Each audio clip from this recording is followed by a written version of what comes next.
Catherine at Daniel, wala na talagang pag-asang magkabalikan.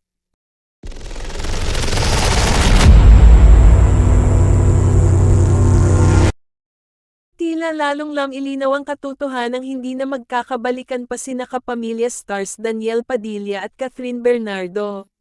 Sa latest episode ng Showbiz Now na nitong Biyernes ika-19 ng Enero, tinalakay ni showbiz columnist Christy Fermin ang tungkol sa pagbebenta ni Daniel ng kotse kamakailan.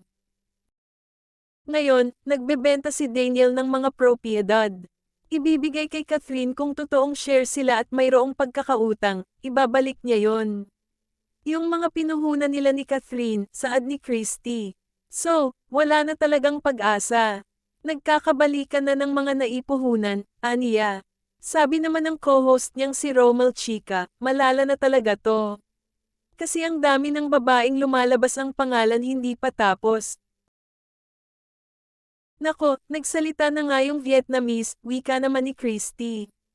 Matatanda ang sa pamamagitan ng isang mahabang Instagram post ay nilinaw ng isang nagngangalang Min Pho, Phuong mula sa Vietnam ang nagsabing wala silang relasyon ni Daniel. Samantala, tagumpay namang naibenta ang luxury car ng aktor kay Perks Gaming.